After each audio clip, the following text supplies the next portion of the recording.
Kisah Uwais Al-Qarni, pemuda yang terkenal di langit. Kisah ini bercerita tentang seorang pemuda bernama Uwais Al-Qarni yang hidup pada zaman Nabi Muhammad SAW.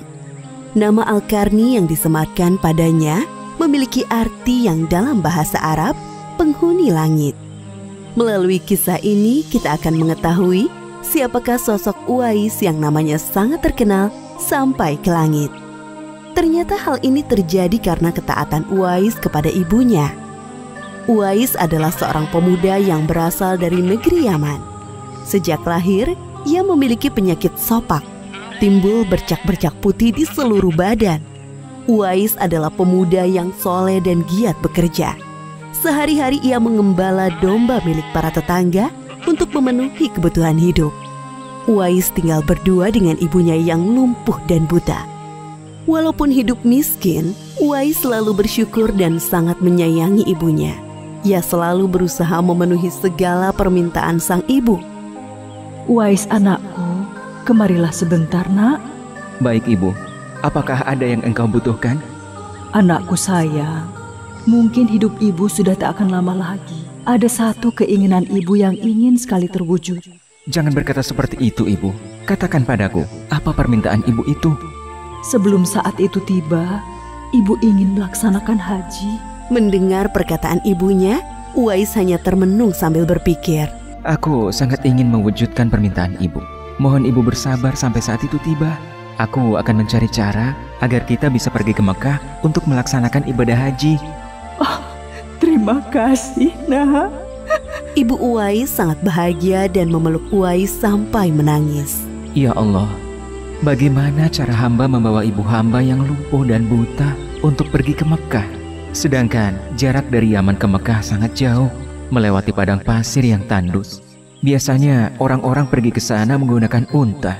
Seekor domba pun aku tidak punya, apalagi unta. Uwais terus berpikir dan akhirnya menemukan suatu ide.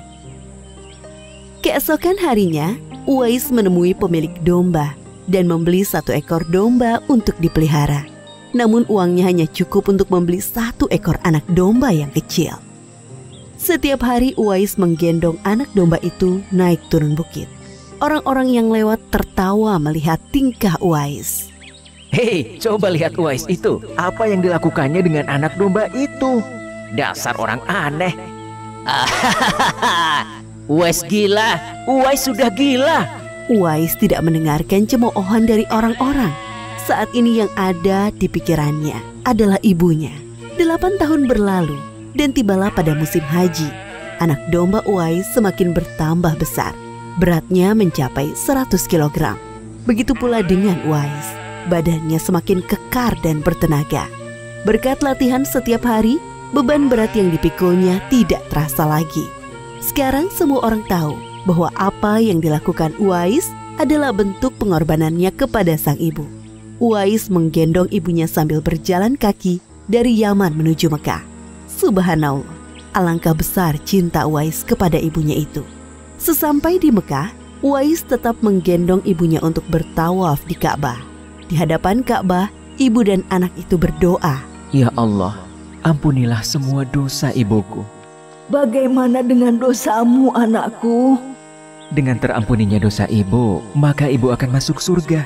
Cukuplah ridho ibu yang mengantarkanku ke surga. Allah Subhanahu wa Ta'ala mendengar percakapan ibu dan anak laki-lakinya. Seketika itu penyakit sopak yang dideritanya sembuh. Hanya tertinggal 1 bulatan putih di telapak tangannya. Terima kasih ya Allah. Sekembalinya dari Mekah, Uwais meminta izin kepada ibunya untuk pergi ke Madinah. Uwais ingin sekali bertemu dengan Nabi Muhammad SAW. Dengan berat hati, ibunya mengizinkan Uwais berangkat. Setelah urusanmu selesai, cepat pulang ya nak. Sesampainya di Madinah, Uwais segera mencari rumah Nabi Muhammad SAW. Setelah menemukan, ia mengetuk pintu dan mengucapkan salam. Keluarlah istri Nabi, Aisyah radhiyallahu anha, seraya membalas salamnya. Apakah saya bisa bertemu dengan Rasulullah SAW? Maaf sekali, Nabi sedang tidak berada di rumah. Beliau sedang berperang dan tidak tahu pasti kapan kembali. Mungkin sebulan atau beberapa bulan lagi. Uwais dihadapkan pada dua pilihan, menunggu kedatangan Nabi atau segera pulang ke Yaman. Bayangan sang ibu yang tua muncul di benaknya. Baiklah kalau begitu, saya pamit. Ada seorang ibu yang tidak bisa saya tinggal lama-lama di rumah.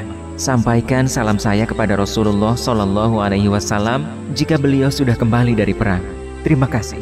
Uwais kembali ke Yaman dengan perasaan haru dan sedih. Di satu sisi Uwais sangat ingin bertemu dengan Nabi Muhammad SAW. Namun di sisi lain, ia sangat mengkhawatirkan kondisi ibunya. Akhirnya ia memilih untuk segera pulang ke Yaman. Peperangan telah usai dan Nabi Muhammad SAW pulang ke Madinah. Aisyah radhiyallahu anha menceritakan perihal pemuda yang mencari beliau. Nabi mengatakan bahwa Uwais adalah pemuda yang sangat taat kepada ibunya. Karena ketaatan kepada ibunya itu, nama Uwais sangat terkenal di kalangan penduduk langit. Seperti yang tersebut dalam hadis Sahih Muslim Syarah An-Nawawi nomor 2542, dikatakan bahwa sebaik-baiknya tabi'in adalah Uwais Al-Qarni. Saat Nabi Muhammad SAW berbincang-bincang dengan Umar bin Khattab dan Ali bin Abi Thalib, beliau menceritakan tentang sosok Uwais. Apabila kalian bertemu dengan Uwais, mintalah doa dan istighfar kepadanya. Dia adalah penghuni langit. Perhatikan di telapak tangannya ada tanda berwarna putih. Dulu sejak lahir ia menderita penyakit sopak. Namun atas kesalehan dan ketaatan kepada ibunya, Allah Subhanahu wa Ta'ala menyembuhkan penyakitnya. Sampai pada akhir kematian Uwais, terjadi hal yang menggemparkan. Banyak sekali orang yang hadir mengurus pemakamannya. Orang-orang itu adalah penduduk langit yang dikirim oleh Allah Subhanahu wa Ta'ala. Subhanallah, Maha Suci Allah, sungguh mulia sosok Uwais ini. Demikianlah kisah Uwais Al-Qarni, pemuda yang namanya terkenal di langit. Karena ketaatan pada ibunya, Allah Subhanahu wa Ta'ala meninggikan derajatnya. Dalam kisah ini dapat kita ambil pelajaran berharga bahwa kita harus berbakti kepada orang tua. Semoga kisah Uwais Al-Qarni ini menjadi pengingat agar kita selalu mendoakan kedua orang tua di setiap waktu dan menambah ketaatan kepada mereka.